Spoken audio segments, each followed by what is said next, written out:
This video is sponsored by Jerry's Artorama. Jerry's Artorama Online has been serving artists for over 50 years, providing only the best quality art supplies. Jerry's Artorama has premier lines that sell all over the world and are used by millions of artists and professionals worldwide for amazing results.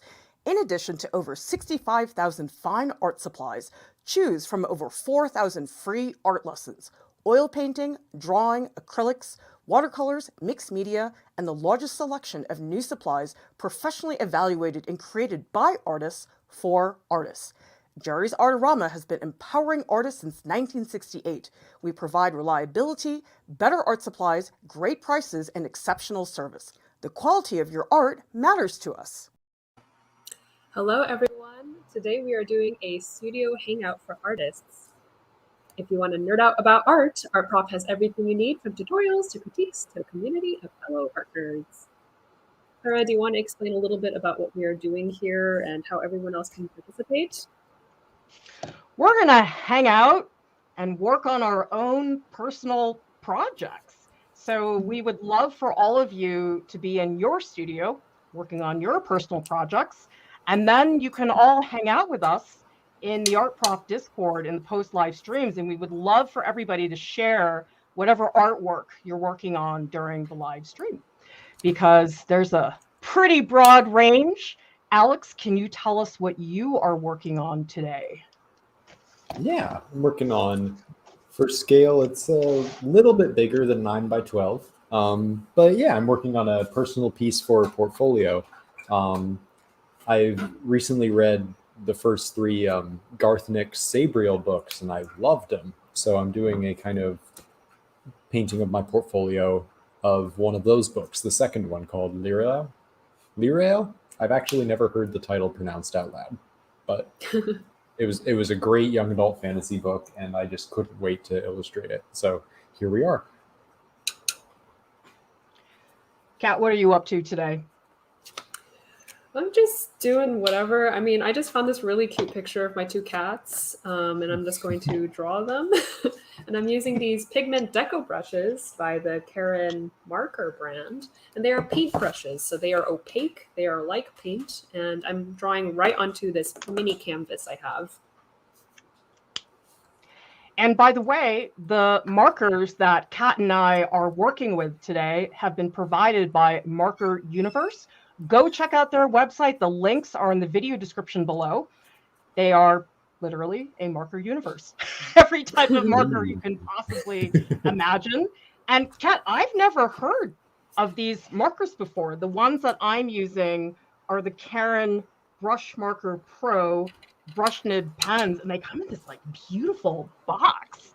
I feel like I'm unwrapping an iPhone. It's really nice.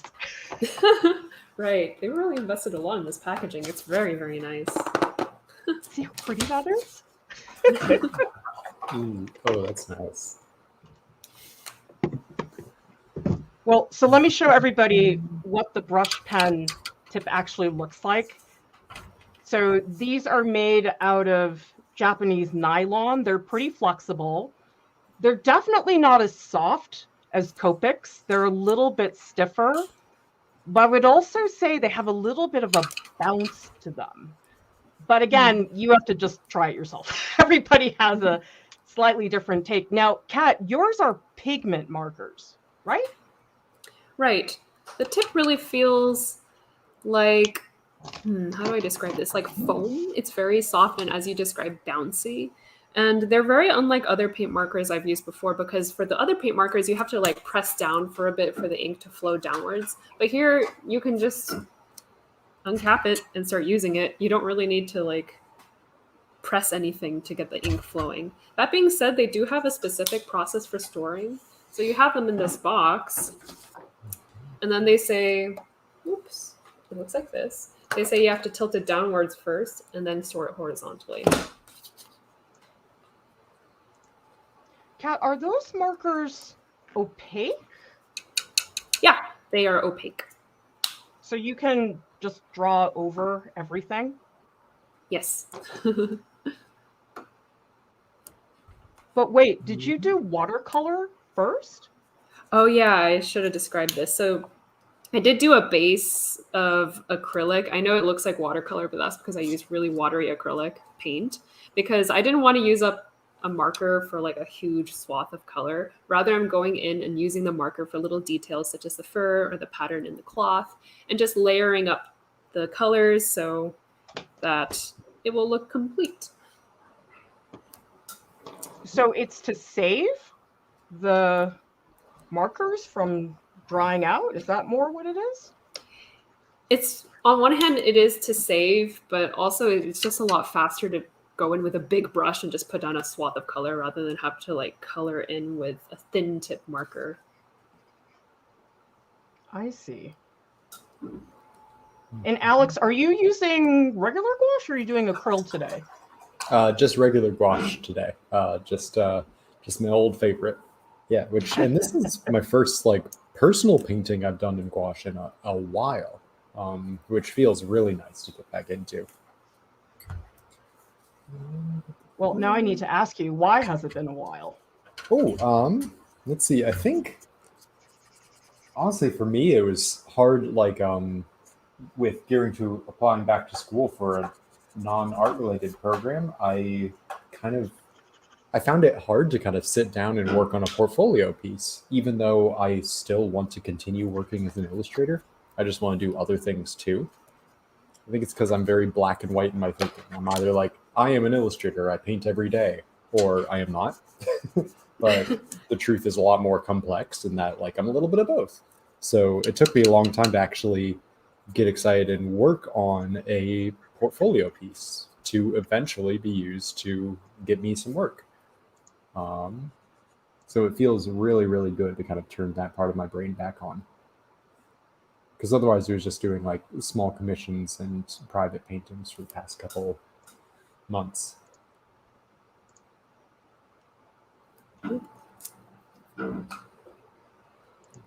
We have a comment here from Sonnet who says, I'm excited. I'm going to be drawing tonight. I haven't drawn anything in so long. Yeah, I feel like that's always for me. I never draw enough. Yeah, that's definitely how I'm feeling with this one, where it's like, yeah, part of it is like riding a bicycle where you never forget it, but also like I've made a lot of rookie mistakes already with this. Like I started to add in details before I was even done with the underpainting. I'm like, okay, slow down. Remember your teaching. So, remember who you are, Alex. Yeah. What is this, like Lord of the Rings? Like, wait, remember who you are? That's King. from the Lion King. Yeah. Yeah. Yeah. Remember. No one Simba. had to remember who they were in Lord of the Rings. Can't you imagine Galadriel, the creepy elf lady, saying something like that to Frodo? Kate Blanchett? She played Galadriel in the movies. Yeah.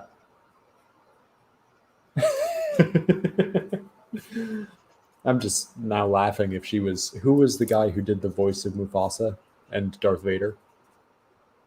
James Earl Jones. James Earl Jones. Thank you. I'm just picturing if James Earl Jones played Galadriel.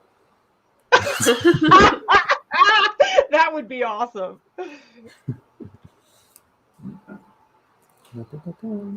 So I'm curious.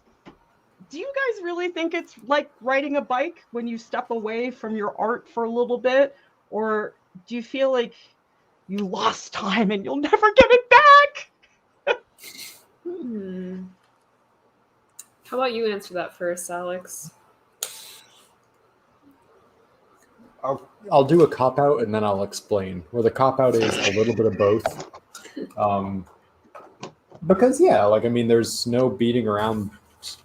If I was more, like, diligent and if we weren't in a pandemic and I was more focused on making work at the pace I had been, yada, yada, yada, yeah, of course. But that's a flawed way of thinking.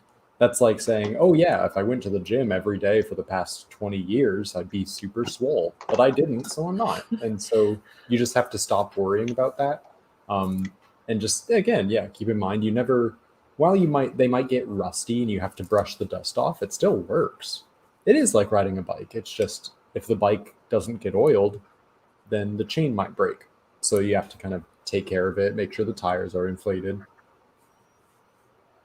Did that metaphor make sense? That was such a good answer. Now I'm kind of wish you have to be just as smart. Yeah, I was like, dang, maybe I should have gone first after all.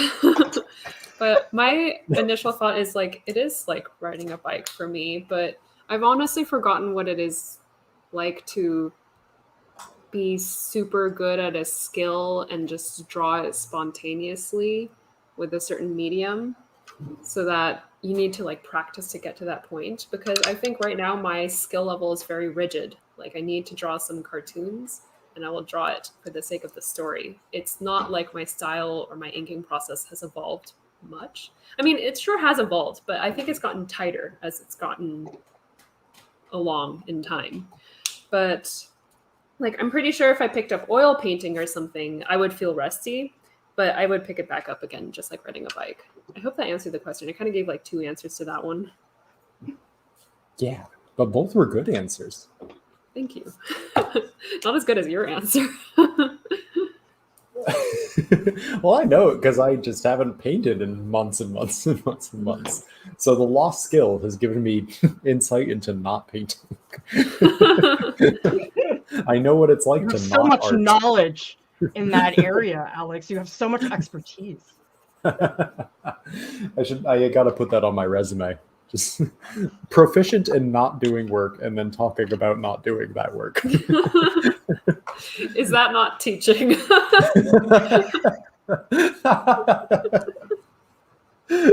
Angie says your muscle memory never really leaves once you build it. It just goes dormant for a while. I think it's similar to exercise. If you exercise and then you stop, I mean, of course, it's not going to feel great the first time you hop on the treadmill, but I think it's similar to that. Yeah, the neural pathways. It takes a lot to carve those neural pathways in your brain. And so yeah, they're there. They're hanging out. Mm-hmm. Oh boy. Let's see. Ave Re says muscle memory / skill is intact, but it just takes me longer to paint and draw the same thing. Although, Kat, maybe you and Alex have struggled with this. I don't worry so much about being in shape as I worry about having the mental continuity with a project. That, I think, is harder. Oh, am I still going to know how to draw the figure? Mental continuity is a really great way of putting it. It really is a mindset. It's not necessarily your hands. It's your mind. It really is a game with your mind. I agree. Mm-hmm. It's just like exercise. Like we keep going back to this exercise metaphor, but a lot of exercise isn't necessarily like pain or you can't do it. It's more like the mindset of like, oh, I can forge onwards. I can keep going. Yeah, it's funny how much the exercise metaphor works when I don't often do it, but in the cultural zeitgeist Alex, of what exercise is, the theory of exercise, I can tell you art is very similar. The ephemeral concept of exercise. Yeah, actually, exercise is really important, and I think we have a lot to learn through doing it. I actually started recently to pick back up exercising. I used to exercise a lot in university because there was a free gym, but then when I came back home and the pandemic hit, I totally stopped. Mm-hmm. What do you do for exercise? I bike. I guess I need to find something that's more fun than feels like work. Biking sounds like fun, especially if you can. Well, actually, I recently learned that East Asian women are most likely to suffer from osteoporosis later in life. And the way to prevent that is actually through weightlifting, through weight training. Kidding. Yeah, so I've actually started trying that out. I'm very weak. Very weak. But I'm hoping I can like build it up so that I can lift heavier weights and maybe lift heavier cats in the future too. Now, why are you aspiring to lift cats? Is it because your cat is getting fat? Oh, my cat's always been fat, but I just want to carry more cats, like 5 at a time. When a friend of mine started getting into weightlifting, they had a funny moment where they were talking like weeks later when it was starting to take effect, and it was like, yeah, I've noticed a weird side effect where I can pick things up easier. They said it in the sense of like, yeah, like I like went to the gym to like be healthy, I would lift weights to like be healthy and live longer and blah blah blah. But then it's like, oh, I can carry more groceries. Like, oh, I can like, the weird practical effects of being healthy are astounding. So practically question speaking, here. I want to lift more cats. Go ahead, Kat. That's Yes, all. more I just want to say I want to lift more cats. We have a question here from Anna who says, I'm curious if you still have a studio practice outside of Art Prof, or if all your art making is for Art Prof. That's a really good question, because when I first started Art Prof, I did very much see it as being, okay, here's my Art Prof artwork, here is my studio practice. But something, somewhere along the way, they merged, and I don't see them as being separate anymore. And that was not purposeful. I did not plan it to be that way. But ultimately, I think it's just hard to do one thing and not have the other stuff you're doing affect it. So yeah, they're the same now. It's strange how that works out. I think that's kind of inevitable with art making, because we always say to be a good artist, you need to be versatile. You need to know a lot of things. You need to be an interesting person. And so ultimately, anything you learn from somewhere else will inform your art making in some way or form. In the case of Clara, it is Art Prof. But for me to answer that original question, I do have a studio practice outside of Art Prof. It's because I'm working on a graphic novel right now. So a lot of my time is spent. Right now I'm in the writing thumbnailing stage, so it's not really art making. It's more like art vomiting. So yeah, I have a studio practice of art vomiting outside of Art Prof. So elegant, Kat. Thank you. I am what I am.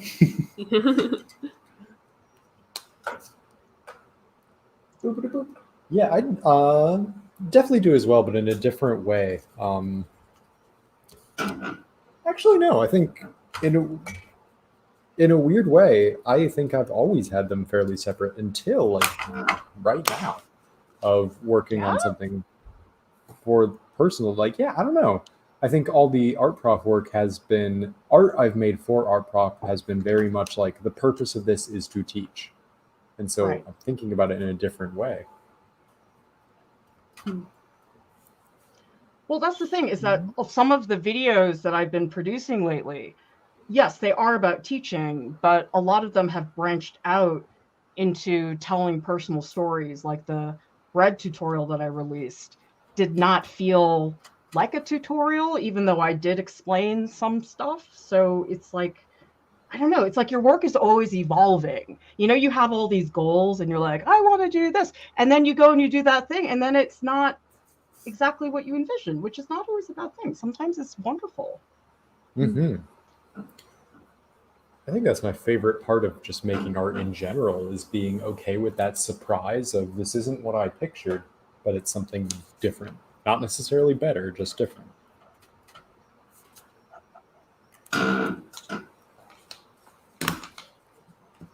Well, I hear that a lot from students, where they say things like, oh, I'm so frustrated with this drawing because it didn't come out the way I wanted it to. And I'm like, well, that rarely happens to any of us. So sometimes I have a loose idea of what I might want, but I try really hard not to stick too hard to that, because inevitably it's just too easy to get frustrated when you expect things to be a certain way. Yeah, that mixture of like planning ahead with things like, I don't know, like color, composition, things like that, using that knowledge to plan, but then also like keeping it open for those surprises.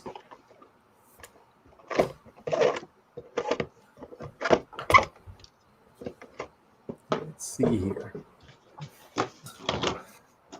Surprises like right now, where I feel like I don't really know what I'm doing.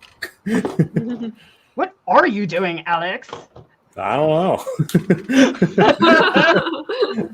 Right now I'm in that weird in-betweeny thing where I'm like in between underpainting and top painting, where I'm just kind of trying to like clarify everything, but trying to make sure I'm at the same pace with everything.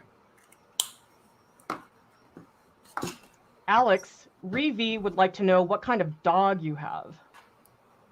Oh, yes, that was sorry / you're welcome, everybody. Mealybug saw something outside and had to let us know that it was very important. But she is a border collie mix. And actually, this is the first time I'm painting my dog. She's going to be in this painting. Really? Yeah. Yeah. No This is my kidding. Mealybug. How is Yeah, that in the the, first time? Because I really don't like painting dogs, which subtext is like I'm not good at painting dogs because have never done it, and I don't enjoy it. But in this book, Lirelel, one of the reasons I loved it is she has an animal companion called the disreputable dog, and the author captures the personality of a dog so well that it was just very, very inspiring to read like fiction where like the character of a dog is just so perfectly captured. So specifically Mealybug. So she's perfectly cast, for lack of a better phrase. I love it when authors do that. Yeah. Write well. I like it when they do a good job of their job. I like it when they do the word stuff good.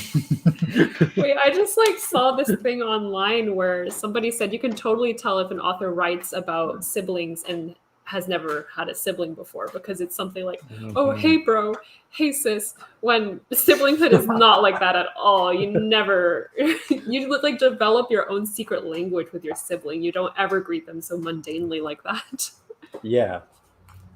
Oh yeah, if I ever called my brother or sister bro or sis, they would instantly be like, all right, who are you and what have you done with Alex? Why are you talking to us this way? But anyways, I'm really happy to hear that the author did such a good job that it inspired you, another artist, to create more art. Isn't that like the ultimate artist's dream? Actually, yeah. I hope so, Garth Nix, if you are watching this stream. Yeah. Oh, that's what it... Okay. We are having the leftovers of the tropical storm, so the windows are shaking a little bit. So Mealybug has a right to be excited. Oh. So we have a question here from AJ who says, my art style changes depending on the medium. Does anyone else experience that, like acrylic, very smooth and realistic, watercolor, illustrative, expressive, digital, cartoonish? Oh, I am totally like that. When I draw with crayons, I draw pretty aggressively. But right now I'm doing markers, and part of this is the subject matter, but I don't work super aggressively with markers the way I do with crayon. How about you, Kat? I totally am in the same boat. My style completely changes depending on the medium I'm using. So for the markers here, I mean, I've never used paint markers so extensively like this. So I'm just sort of like, I'll let my muscle memory go and do whatever. I'm not really thinking too hard about it. And inevitably, my style will change with it. Versus if I were doing ink, it would be a lot more compact, a lot more concise and planned. So yes, my style does change. The same for me. I think the most I can think of is like when I first picked up acrylic. That was post art education that I picked up acrylic. So I came to it with a very painterly mindset of like, yeah, just flow, like be playful, experiment with it. So all the rigidity of how I normally work, I think, was gone. Whereas with a medium I know well, like gouache, I'm like, okay, I know exactly what this is going to do. And I have to kind of trick myself to get surprised by it. You know what I think it's like? It's like every material is a different person. You guys ever notice that depending on who you're hanging out with, you're a little bit different. Am I the Yep. only person that does this? No, absolutely. Or maybe you're just a Gemini, Clara. That explains everything, doesn't it? I think it was Jim Gaffigan who did a really great bit on that, where he was like, it's weird introducing two different friends to each other, because then you're like, hey, when we meet this guy, don't worry about how I have a British accent. Well, did you know that my kids have decided that I have a mommy voice and I have an art prof voice? And they hate my art prof voice. They do, yeah. Stupid. I would have guessed that they were the same voice. They're not. Because like my work voice is the same as like what I talk to like little nieces and nephews with. Sorry, not nieces and nephews, cousins. Whatever. That's because you're a nice person, Alex. That's why. No, somebody said that your customer service voice is like baby talk, but for adults. And yeah, that's true. What can I get you today? Oh, thanks for coming in. Like, it's...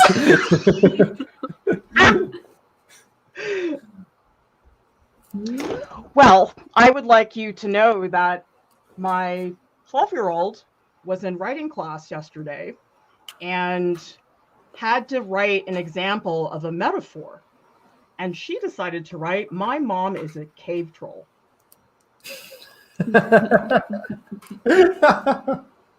Yep. Hey, well, at least she didn't accidentally make it a simile, you know?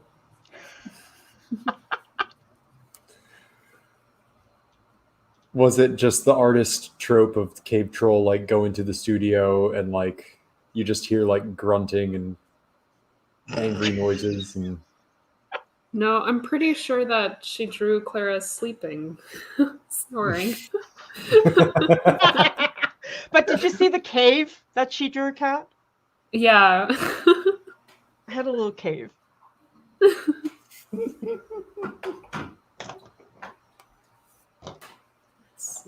I'm liking that these markers are water soluble. And you know something? This is really fun to see how they layer, which is that I had this not very dark color.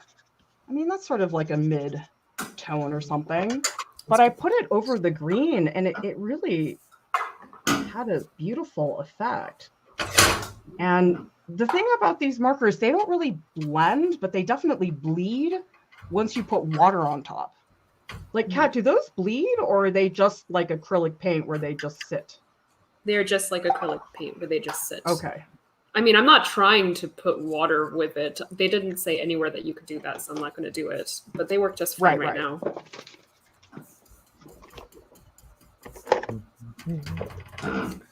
I made a huge mistake. Oh my gosh, look at that purple.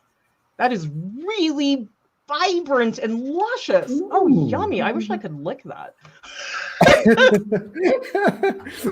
Art Prof does not support or endorse licking any of your paints. Yeah, don't do that, actually. Now that I think about it, that's a really bad idea. No, I like doing weird, obvious, like, safety disclaimers.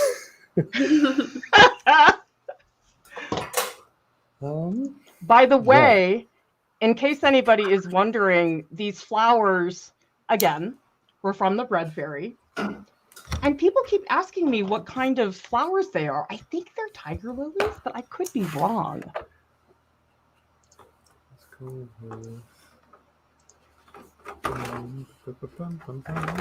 I was surprised, though. The flowers, they taste like lettuce. It's actually sort of a nice contrast against the guacamole, which is all goopy. You said they taste like lettuce? The flowers taste like lettuce. Oh, interesting. I know. Okay. Let's go with a little bit of Prussian blue. All right, I need some help. Do I add the dark background or do I leave it white? Can you not make it dark but add a background? Suggestions?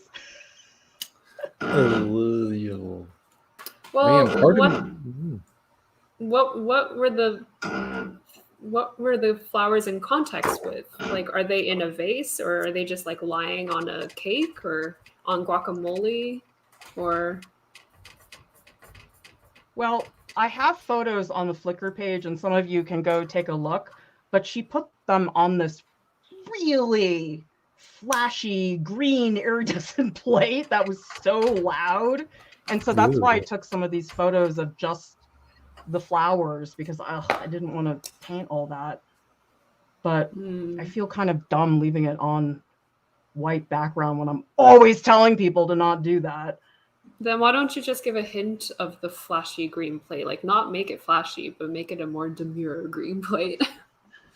But I don't have the reference in front of me. Visualize.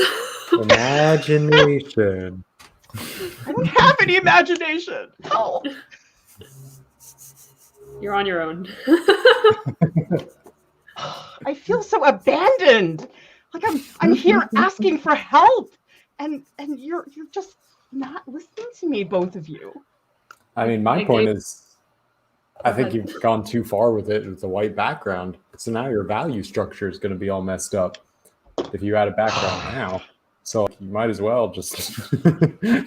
We're all just like unintentionally ripping it apart. You know, this is supposed to be a supportive community. I don't feel very supported right now. Nah. You guys are so apathetic.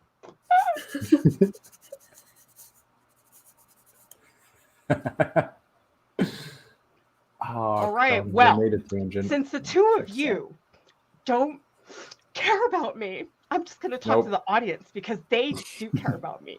Ripple of Aqua says, use the purple, the great contrast to orange and yellow.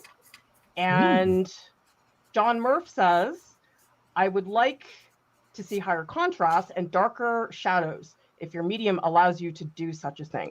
Well, see, that's the thing. I have this beautiful, juicy purple that I really think I need to use. Let's just do it. It's fine. Yeah. See, I don't need you guys.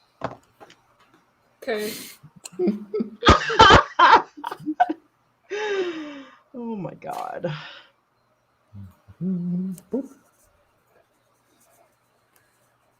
Oh, you know what? That makes me happy now because now I can make this like glowy, bright yellow color that I didn't have before. Ooh, that's cool. Thank you, everybody, for helping me You're out. welcome. Where Alex. We are happy to help. We helped you help yourself. Oh God. Thanks. Thanks. Anytime. You know, all I did was nurture you both in art school, and this is how I get paid back.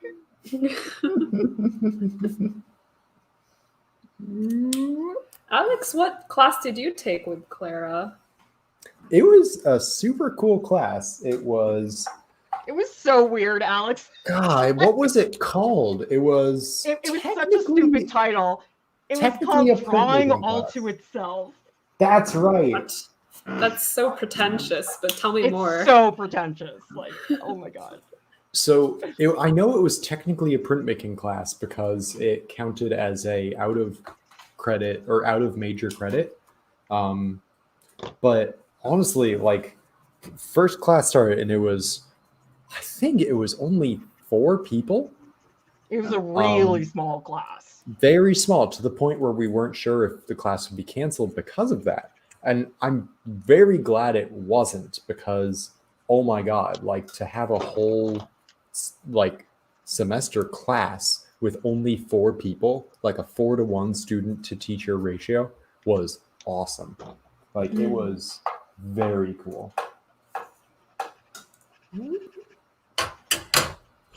Well, might have been cool for you, but yeah. If they had dropped that class, I would have been so mad because then it's like, as adjunct, you make time in your schedule for that class, but then if they cancel it at the last minute, you're sort of screwed. Oh, gee, yeah. So that part of it sort of sucks. Man, I'm really done goofed with this. So, Kat, how do you like those acrylic markers? How are they feeling now that you've spent some time with them? They're feeling all right. They feel very, very painterly. Some of them are more opaque than others, but I feel like the opaque ones I can use as like a base, and then I can use the slightly more translucent ones to layer on top. So yeah, there is an option to go full on opaque, but there is a little leeway to make it painterly and layer. That being said, I'm like kind of stuck because I really want a light blue, but they don't have a light blue in this particular collection. So what I've done is put down a dark blue and then put white on top of it to like simulate a light blue. But I don't know. It's just I'm experimenting. I'm trying things along the way, and I'm having a fun time. How about the purple versus orange for you, Clara? How's that going? I mean, I love this purple. It's really juicy.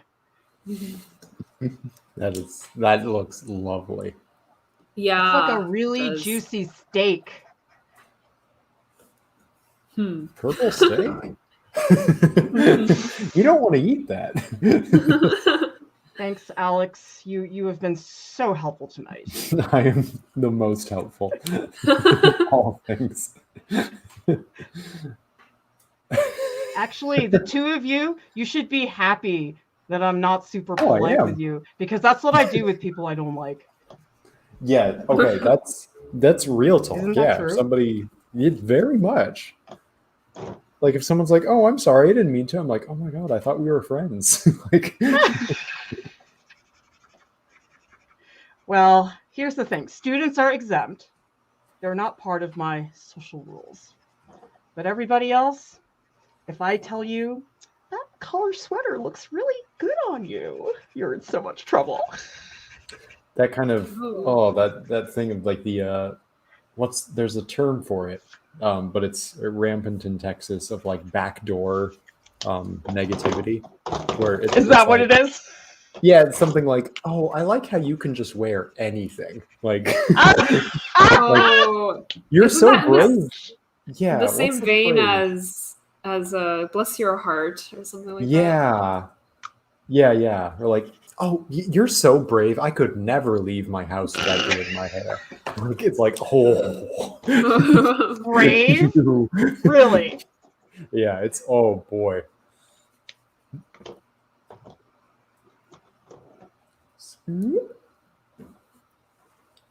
Rosalio says, how would you describe that shade of purple? It's basically blue.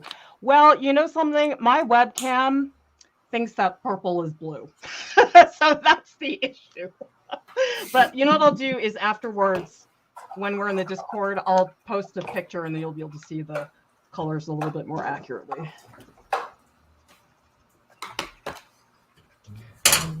But Kat, I was going to say, I do like that these markers are not super floppy, because honestly, I never understood what was the big fuss with Copics.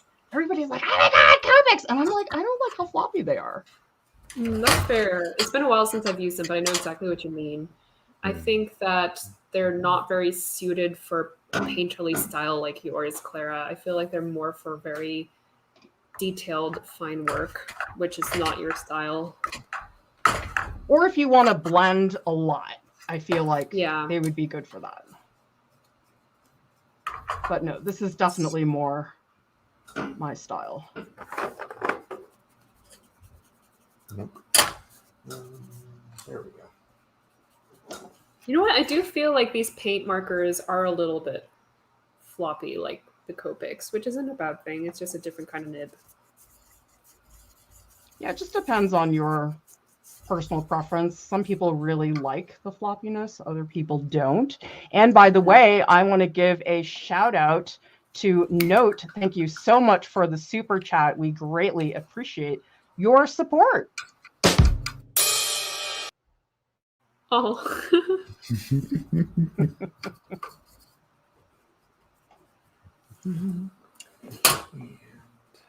Okay, let's see if we've made a huge mistake. You know what Seven Angelic says? If your steak is blue, please call a medical provider. Yikes. Have you ever eaten blue steak, though? Like not where the color is actually blue, but I think it's spelled like BLEU or something. Oh No, bleu. what is that? It's like you get your steak and you open it up, and then you put it on a hot grill, and then you instantly turn it over so it just sears both sides, and then you eat it. Weird. Yeah, so it's like almost raw. Cool. Have you guys eaten raw beef before? Yes. I have. Oh, okay, cool. Normally people say no, but yeah, so have I. So all three of us have one thing in common. Well, besides there's that being art artists, thing. working on art prof and stuff like that. Yeah, besides that. Besides It's- so many things. Honestly, great. I kind of love it. I love it too. I've only had the French kind, but I really want to try the Korean kind, the raw beef. On beef tartare or something. Yeah, exactly. Yeah. Oh yeah, that's the one that I've Mm. had. I don't know if it was French though. Can't remember.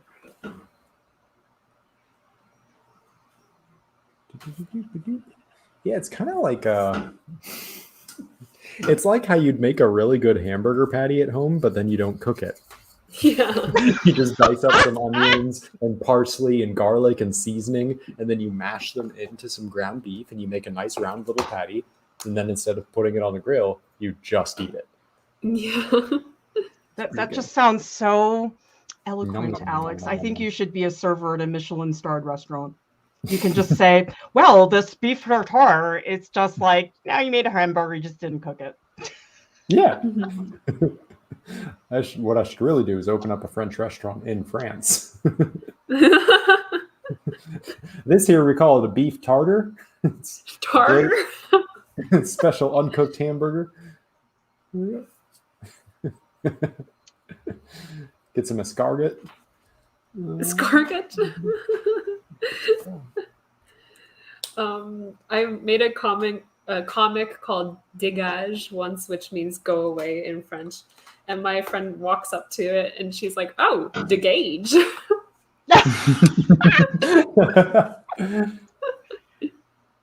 Well, you know where this all comes back to is Bill and Ted and Socrates Excellent. and beef oven, right?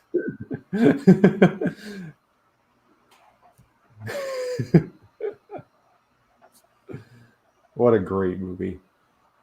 Wow. Kat, these markers are bleeding in this really cool way. I'll Wow, post that's a picture of it in the beautiful. Discord, but I really like that. Hmm.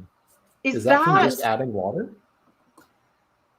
well, I put the marker down first, and then I put some water in a couple spots, but I think the water like traveled to like another section and it activated it. I don't know, but I really like that bleed.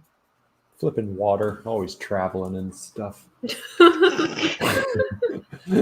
Says Mr. Gouache Universe. Make up your mind, water. I think there should be a gouache beauty pageant, Alex. You would totally win. When you say gouache beauty pageant, that almost makes me think of like how clean everyone keeps their palettes and their tubes of gouache paint. But not you. No. No.